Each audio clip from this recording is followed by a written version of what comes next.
This is the Big O Show. This is the Big O Show.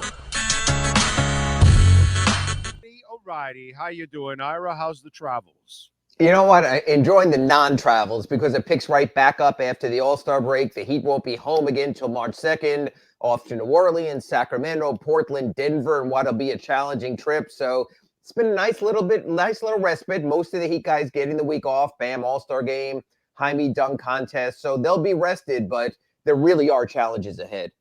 Well, let me, before I get to the All-Star game stuff, which wasn't anything big, but the challenges, and I'm very intrigued about this Heat team and the finish now, because Ira, I need to see the team I saw the last two games.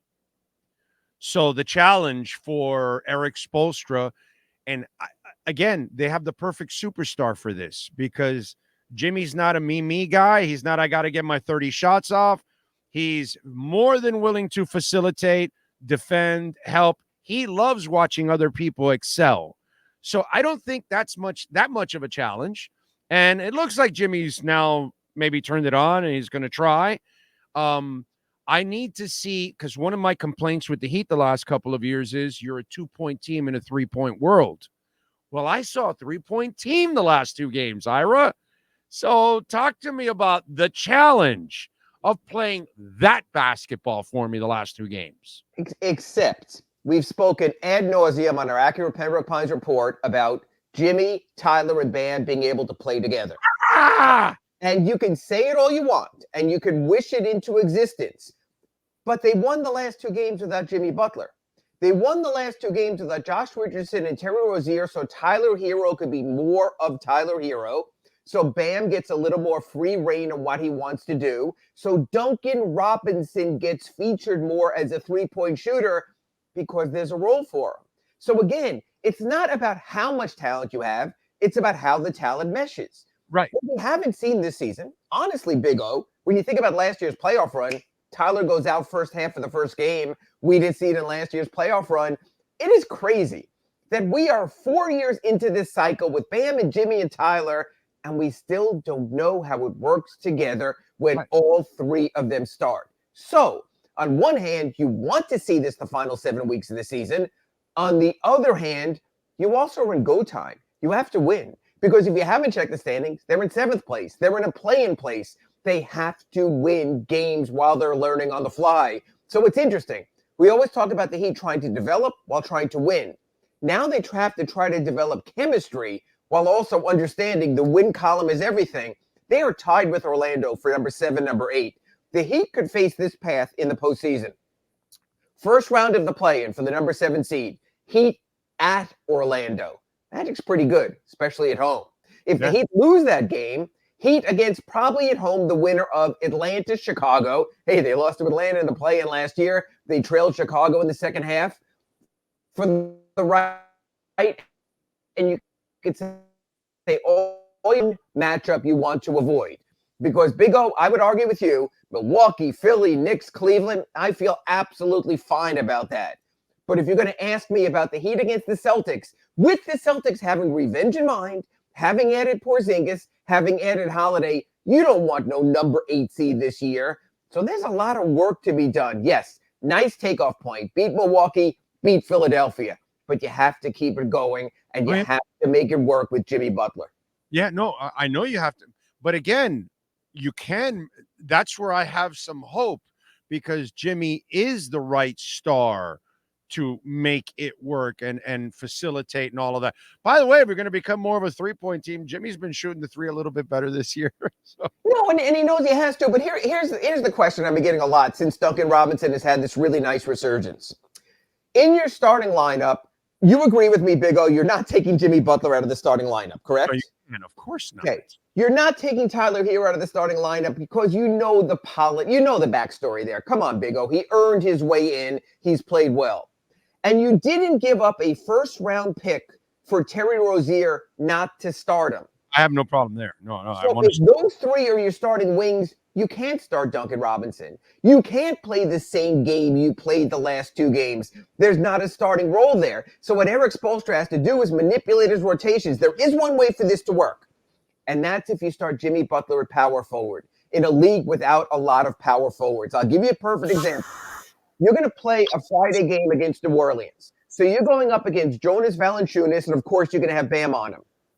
But Big O, there's no reason that Jimmy Butler can't guard Zion Williamson as your starting 4. For sure. If he plays your starting 4, then you can start Duncan at the 3, Tyler at the 2, Rozier at the 1, and get your best lineup on the floor. God bless Nikola Jovic. God bless Caleb Martin and Haywood Highsmith for what they can do. But I can give you an alignment if Jimmy is willing. But Big O, at 34, 35 years old, do you think Jimmy wants to take that pounding from the start every single game as a power forward? Or do you believe Erik Spoelstra needs to push him in that direction to get his best possible team on the floor as long as possible? I think Erik has to do what he has to do. And if you're Jimmy Butler, you want to win a title? Well, then, do what the coach needs you to do, and you can do it. You're not severely overmatched anyways, if we're talking about a really elite power forward, okay, then that'll be a problem for him. But there aren't a lot of those anyways in the league. So, yeah, you're right. I think why not try it at this point? See, the only difference between you and me is I don't have that sympathy for Tyler Hero. And when you say earn, I'm sorry. Tyler Hero hasn't earned jack shit yet in this league. He hasn't earned jack shit for the Heat. He never stays healthy. He never stays in the lineup. He's not reliable. So to me, Tyler Hero hasn't earned diddly squat. Okay? Everybody's still waiting for the kid with the scowl from the bubble. So for me, I'd rather put him on the bench and keep. Why not Terry Rozier? Why Terry Rozier is a given? What has Terry Rozier proven? Nothing. But I think Terry Rozier is willing to play some defense, and he can run the offense. And that's exactly what he is. Not Tyler is stuck in the middle, and he's really not a defender either. And so then that also hurts you. So I like him to come off the bench and give you life with the second group. That's where I think Tyler would actually. You know what? I'm gonna disagree a little, like we often do with the accurate Pembroke Pines report, for this one reason. Terry Rozier's not going to be there when they resume play. He's still out with the knee strain at least one more week. Okay. So you're probably going to wind up starting Bam, maybe Caleb, one of the guys at power forward, Jimmy at the 3, Duncan at the 2, Tyler at the 1. I would tell you this, Big O. If Jimmy, Tyler, and Duncan work, I would stay with it. And I'd tell Terry Rozier, you know what? You came into midseason. You're in a playoff race for the first time in 5 years. But we're going to let this roll because we realize, just like Big O said at the top of this hit, you need that three-point shooting in today's NBA. Now, against bigger teams, you start this trip, you go to New Orleans, you go to Sacramento, they're playing Harrison Barnes at the 4, you're fine. You go to Portland, they don't give a crap. Who cares who they're playing? What about Jovic? Yeah, he's doing all right. He is at spot moments. And then I'll tell you this. Then you get to Denver at the end of this trip. And you saw what happened with their size when they had Jokic and Aaron Gordon killed them in the finals. That's when you need a true 4, or at least the size of a 4. Maybe you play Jovic on Jokic, so you can play Adebayo on Gordon, and you do start bigger in those games. So yes, there are spots along the way. He started Jovic against the Bucks because they had Brook Lopez and Giannis. You have to go bigger. You're not telling Caleb Martin to guard Giannis or to guard Lopez. So I get that. So you know what? Be flexible with the pieces you can be flexible with. But like you said, understand three-point shooting matters. Understand this is a scoring league. No, you don't need to score 211 points, but you need to score a little bit more than what you have because the defense really has started to come around. And by the way, Jovic has been performing. The kid looks good, bro. Against Milwaukee, he didn't look just good. He looked fantastic against Philadelphia. That's what you get with a 20-year-old. You get 24 points and you get 4 points because he's still growing. This is crazy because I'm writing the story. I posted this story this morning at sunsentinel.com. Jovic is still 4 months from being allowed to legally drink in Florida. So you got to remember how young he is. He's coming along. He says, yeah, it's crazy. Either I start or I don't play. But he understands the process as well. I think he's looking more and more like a keeper. I'm glad they didn't throw him away when they made the deal for Rozier. I'm glad they didn't cast him aside in trading for DeLon Wright instead of getting him on the buyout market. Blazers are hating life right now. They screwed up big time. You know what? One of the things I really want to do when I go to the Blazers game after I talk to you next week in Portland, I want to ask Joe Cronin flat out, did you refuse to take the Heat's calls? I know he's not going to answer, and he'll probably look at me like, who the hell are you? But I need to know that because then he blew it. If he took the Heat calls and he made a decision that, hey, I like this deal better, that's fine. But man, can you imagine, Big O, the other way? I love Damian Lillard. Don't kid yourself, even with the Milwaukee struggles. But imagine if the Miami Heat now didn't have any future first-round picks, didn't have Jaime Jaquez, didn't have Nikola Jovic, and were so all in the moment with 35-year-old Damian Lillard and 35-year-old Jimmy Butler, there would be no future here. No, I know. That's why I don't have a problem with turning the page and going young, because I like what they have in the youth, and I love what their front office is doing. They can find people now, drafted or undrafted.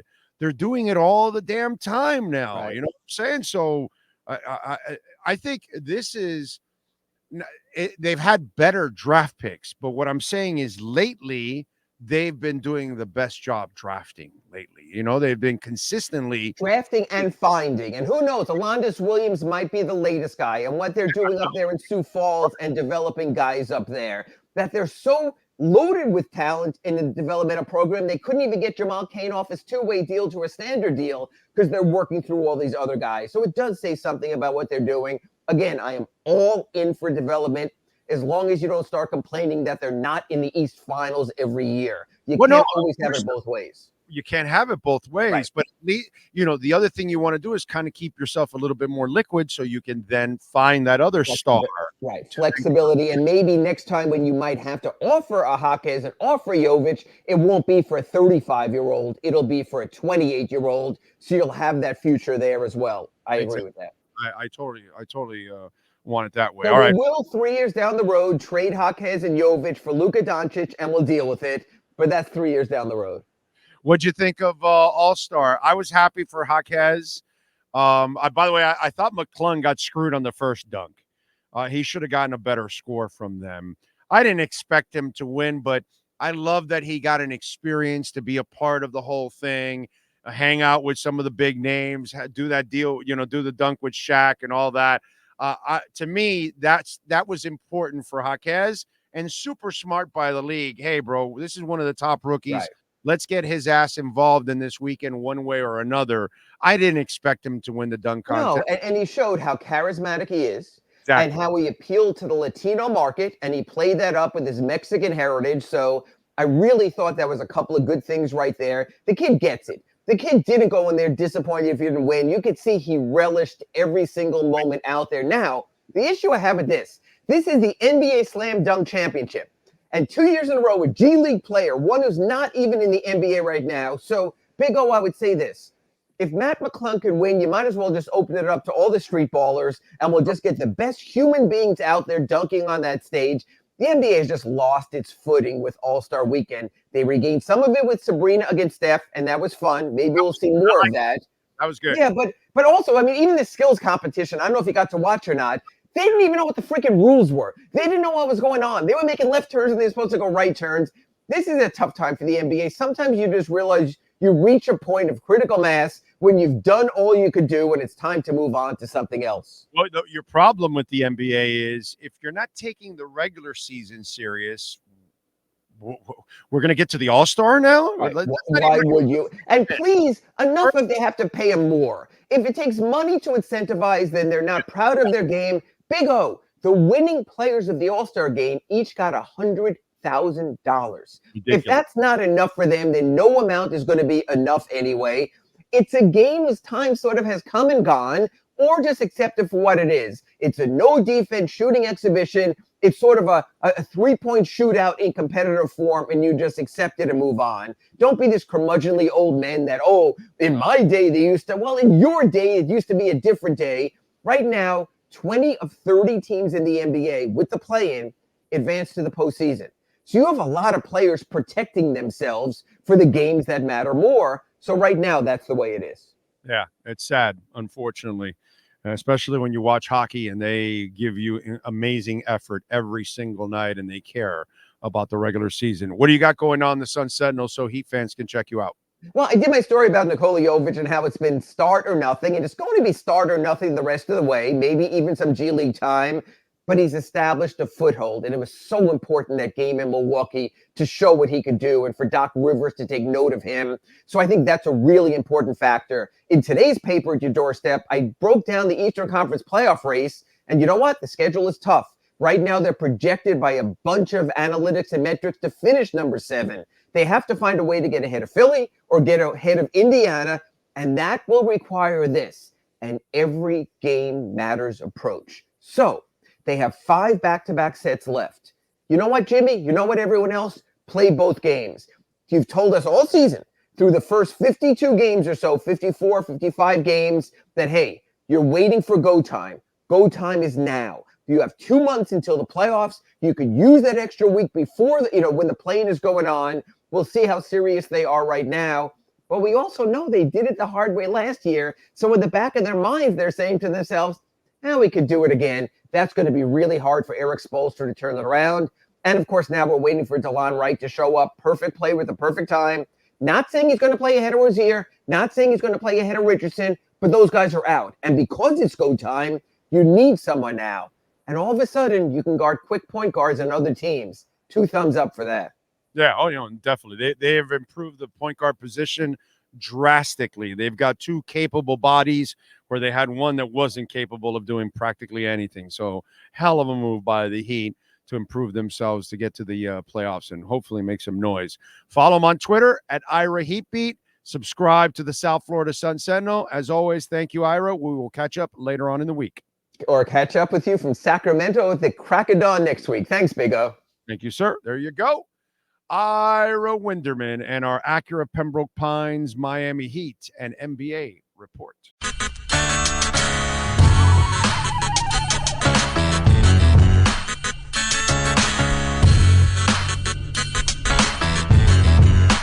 This is the Big O Show.